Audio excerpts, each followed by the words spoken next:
ఇక పులివెందుల ఓటర్లకు 4 దశాబ్దాల తర్వాత స్వతంత్రం వచ్చింది అంటూ టీడీపీ నాయకులు చెబుతూ ఉన్నారు. ప్రజాస్వామ్యం పాదాక్రాంతం అయ్యింది, స్వచ్ఛందంగా స్వేచ్ఛగా ఓటేసుకునే అవకాశాన్ని కల్పించలేదు అనేది వైసీపీ వాదన.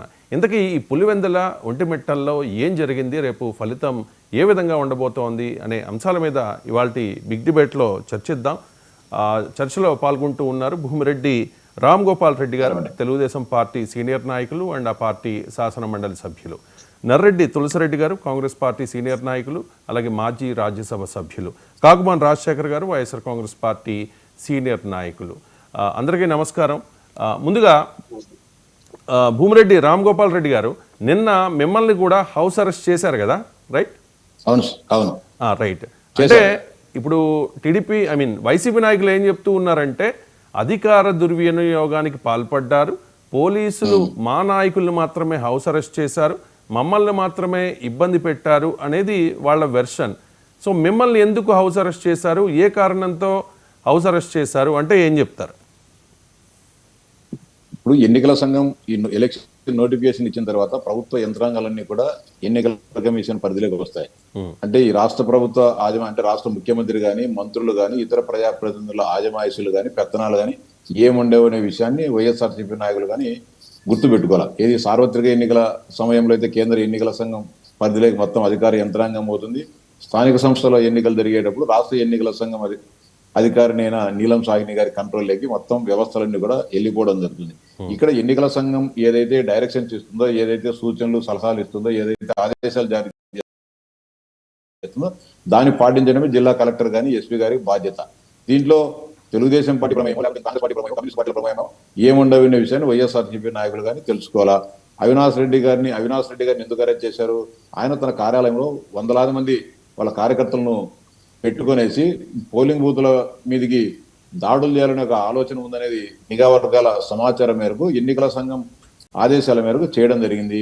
సేమ్ టైం మేము కూడా పులివెందుల పట్టణంలో నేగా నివాసం ఉంటాం కాబట్టి రెండు పార్టీల మధ్య ఉద్రిక్తతలు తలెత్తే అవకాశం ఉంది కాబట్టి నన్ను కానీ ఇక్కడ నుంచి బలవంతంగా అరెస్ట్ చేసి ఈడోలపాయ పోలీస్ స్టేషన్ లో సాయంత్రం 5 గంటల వరకు పెట్టడం జరిగింది. నేను కూడా రిక్వెస్ట్ చేశా, ఇప్పుడు నేనేమి ట్రబుల్ మాంగన్నో లేకపోతే గతంలో ఎన్నికల పోలింగ్ సమయంలో రిగ్గింగ్ పాల్పడిన నేరాలు లేకుంటే కేసులు ఎన్నింటి మీరు పెట్టడం సమంజసమే, కానీ ఎలాంటి కేసులు లేకున్నా కూడా నన్ను తీసుకోము అక్కడ పెట్టాల్సిన అవసరం లేదని చెప్పి నేను కూడా ప్రకటించడం జరిగింది. కావాలని నేను పులివెందుల ఇంట్లోనే ఉంటాను, మీరు కానీ ఇక్కడనే ఉండండి, కావాలంటే ఎవరిని లోపలికి రానియదు, బయటికి పోనీయకుండా మీరు చర్యలు తీసుకోకుండా వినుకోకుండా బలవంతంగా పోలీస్ స్టేషన్కు తరలించడం జరిగింది. రామ్ గోపాల్ రెడ్డి గారు, అంటే అది మొదటి నుంచి కూడా పులివెందుల వైఎస్ కంచుకోట అండ్ వైఎస్ జగన్ ఇలాఖా, గతంలో కూడా సిట్టింగ్ స్థానం వైఎస్ఆర్ కాంగ్రెస్ పార్టీకి. టెన్యూర్ కూడా పదవీకాలం చూసుకుంటే జస్ట్ 12 నెలలే ఉంది. ఎందుకు తెలుగుదేశం పార్టీ అంత సీరియస్గా తీసుకున్నట్టు ఈ ఉప ఎన్నికను? ఏం చెప్పారు? ప్రజాస్వామ్యంలో ఎన్నికలు జరగడం అనేది రాజకీయ పార్టీకి ప్రధానమైన విధి కర్తవ్యం. అంటే తను ప్రాతినిధ్యం వహించే పార్టీ తరఫున ఏదో ఒక సంబంధిత ఆ ప్రాంత వ్యక్తిని తమ పార్టీ తరఫున పోటీ చేయించి గెలిపించేసి సంబంధిత సభలోకి పంపించాలనేది ఏ రాజకీయ పార్టీకే ఉంటుంది. 12 నెలల, 6 నెలల అనేది ఇక్కడ కాదు. ఇప్పుడు గతంలో 2019 సంవత్సరంలో జగన్మోహన్ రెడ్డి గారికి 151 వచ్చాయి, తర్వాత 11 వచ్చాయి. అంతకుముందు ఎన్నికల్లో 2019లో మాకు 23 మాత్రమే రావడం జరిగింది. అంటే రాజకీయాల్లో గెలుపు ఓటములు, ప్రజాభిప్రాయాలు అనేది రకరకాలుగా సంవత్సరానికి మారిపోతుంటాయి. మాకు కూడా ఒక అవకాశం వచ్చింది. ఈ 2 జెడ్పీటీసీల ద్వారా ఈ రాష్ట్రంలో జరుగుతున్న సంక్షేమ అభివృద్ధి కార్యక్రమాలు ఏ విధంగా ప్రజలకు అందుతున్నాయి, ఏవైనా ప్రజల్లో ఏమైనా అసంతృప్తి ఏమైనా ఉందా, మార్పులు చేర్పులు చేసుకుంటే ఒక అవకాశం, దీని ద్వారా మనం ప్రజాభిప్రాయం 14 నెలల పాలనకు రెఫరెండంగా దీన్ని చూస్తారా? రెఫరెండం అనే పెద్ద మాట మాట్లాడను కానీ ఏదైనా సరే లోటుపాట్లు ఉన్నాయి, ప్రజల అభిప్రాయాన్ని రిఫ్లెక్ట్ అయ్యే అవకాశం ఉంది కదా, దాన్ని మేము కానీ సర్దిద్దుకునే అవకాశం ఎన్నికల ద్వారా వస్తుందని ఆ ఆలోచనతోనే ఎన్నికల్లో పోటీ చేసిన తప్ప రెఫరెండమో దీని ద్వారా చంద్రబాబు నాయుడు గారు ముఖ్యమంత్రిగా దిగిపోయేది లేదు, జగన్మోహన్ రెడ్డి గారు ముఖ్యమంత్రి అయ్యేది లేదు. కానీ ప్రజల్లో ఒక సంకేతం వెళుతుంది కదా, టీడీపీ గ్రాఫ్ తగ్గింది అని అనిపించుకోకుండా ఉండే రిగ్గింగ్ చేసి గెలుస్తారు, గెలవబోతూ ఉన్నారు అని కంచుకోటలు ఉక్కు కోటలు అని చెప్పి. భారత ప్రజాస్వామ్యంలో కంచుకోటలు ఉక్కు కోటలు ఎవరి గానీ లేవు. ఇక్కడేమి తెలుగుదేశం పార్టీ సంస్థాగతంగా మేము కొన్ని సందర్భాల్లో దీన్ని బలంగా నిర్మించలేకపోవడంతో విప్లవం చెందాం తప్ప ఎన్నికల సందర్భంగా మిగతాటప్పుడు కాదు. తులసిరెడ్డి గారు కానీ అనేక సంవత్సరాలప్పుడు తెలుగుదేశం పార్టీకి ఈ ప్రాంతంలో నాయకత్వం వహించడం జరిగింది. ఆయన కూడా పులివెందుల నియోజకవర్గంలో ఉంటారు. ఎంత వైఎస్ కుటుంబం దాష్టికానికి ఆయన కూడా అనేక సందర్భాల్లో బాధితుడే. ఆయన కూడా తెలుగుదేశం పార్టీలో ఉన్నప్పుడు ఏ విధంగా ప్రజాస్వామ్య హక్కులు ఇక్కడ హరించబడ్డాయి, ఏ విధంగా ప్రజలకు స్వేచ్ఛ వాయువులు ఇక్కడ పీల్చుకునేవారో అందరికి కూడా తెలుసు. ఇంకొక విషయం కూడా మీరు తెలుసుకోవాలా, ఇక్కడ కంచుకోట అని చెప్పి 1984లో జరిగిన పార్లమెంట్ ఎన్నికల్లో రాజశేఖర రెడ్డి గారు పిసిసి ప్రెసిడెంట్ గా ఉన్నారు. అప్పుడు ఆయన ప్రాతినిధ్యం ఈ పులివెందుల నియోజకవర్గంలోనే తెలుగుదేశం పార్టీ అభ్యర్థిగా పోటీ చేసిన డాక్టర్ డిఎన్ రెడ్డి గారికి 3000 ఓట్లు మెజార్టీ రావడం జరిగింది పులివెందుల నియోజకవర్గంలో. అంత బలమైన నియోజకవర్గం. తర్వాత తులసిరెడ్డి గారి నాయకత్వం వహించేటప్పుడే 1995 సంవత్సరంలో జరిగిన స్థానిక సంస్థల ఎన్నికల్లో మేము 3 జెడ్పీటీసీలు 2 ఎంపీపీలు గెలవడం జరిగింది. ఆ రోజు కూడా తులసిరెడ్డి గారు ప్రత్యక్ష సాక్షి.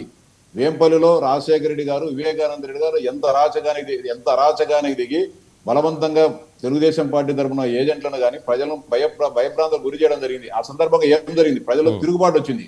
ప్రజలలో వాళ్ళంతా స్పాంటేనియస్ గా తిరుగుబాటు వచ్చేసి మా ఊర్లోకి వచ్చేసి మా ఓటును మీరెందుకు హరించేదని చెప్పి ప్రజల్లో ఒక విప్లవం, వాళ్ళల్లో ఒక భావోద్రేకానికి గురై ప్రజలే తిరుగుబాటు చేసి ఆ రోజు సోదరులిద్దరిని కూడా వేంపల్లి పట్టణం నుంచి తరివేసిన సంఘటనలు ఈ రోజు కూడా పులివెందుల నియోజకవర్గ ప్రజానీకానికి అందరికీ కానీ గుర్తే ఉన్నాయి.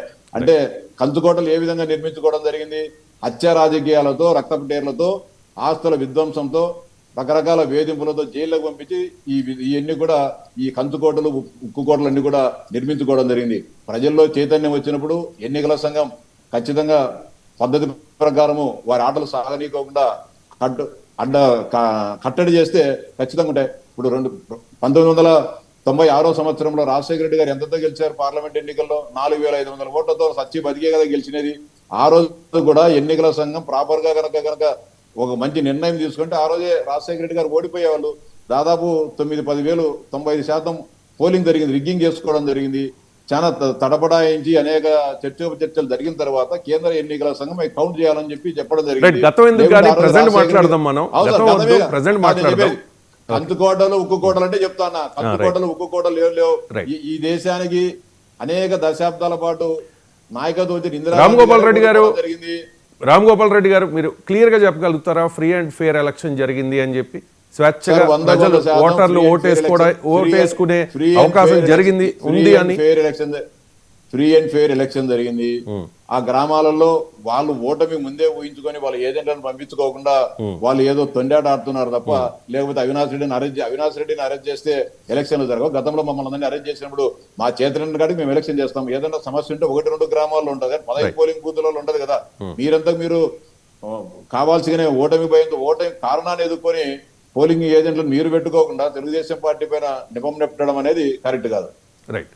అంటే ఫస్ట్ టైం అక్కడ పులివెందుల్లో జడ్పీటీసీ గెలవబోతూ ఉన్నారు, రైట్ సార్? గతంలో కానీ మేము 3 జడ్పీటీసీలు గెలిచాం. మేము కొంతమంది అంటే ఇప్పుడు కొత్తగా మీడియాలోకి వచ్చిన వాళ్ళకు చాలా మందికి సరైన అవగాహన లేక పులివెందులో ఎప్పుడు కానీ స్థానిక సంస్థలకు 30 ఏళ్లుగా ఏకగ్రీవం అని అంటూ ఉన్నారు కదా.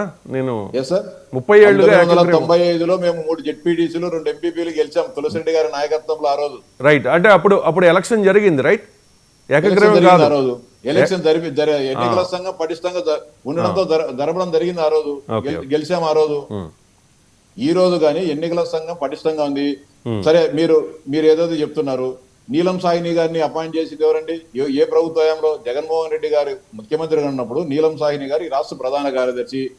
జగన్మోహన్ రెడ్డి గారు చేసే అనేక అక్రమాలకు, అరాచకాలకు, అవినీతి మొత్తం కూడా ఆమె సాక్షిభూతం. ఆమె ఎక్కడ సంతకం పెడతామంటే అక్కడ సంతకం పెట్టినందువల్లే ఆమెకు గిఫ్ట్ గా ఆమె రిటైర్ అవుతానే రాష్ట్ర ఎన్నికల సంఘ ప్రధానాధికారిగా పదవిని కట్టబడడం జరిగింది. నిజంగా ఏదైనా లోపాలు ఉన్నా ఇంకోటి ఏదైనా ఉండేది కంటే నీలం సాయిని గారు మీకు అనుకూలమైన అధికారిని ఏ విధమైన చర్యలు తీసుకోవచ్చు. అది స్వతంత్ర ప్రతిపత్తి గల సంస్థ. మొత్తం అంతా ఆమె కావాలనుకుంటే మొత్తం రీపోల్ గానే ఆర్డర్ చేయొచ్చు. నిజంగా ఏదైనా తప్పు జరిగింటే అన్ని అవకాశాలు కూడా ఈ ప్రజాస్వామ్య దేశంలో అన్ని అవకాశాలు. ఒక్క నిమిషం అండి రామ్ గోపాల్ రెడ్డి గారు, ఫ్రీ అండ్ ఫెయిర్ ఎలక్షన్ జరిగింది. పోలీసులు ఎక్కడ అధికారులు కానీ పక్షపాతం వహించలేదు. అందుకే మిమ్మల్ని కూడా హౌస్ అరెస్ట్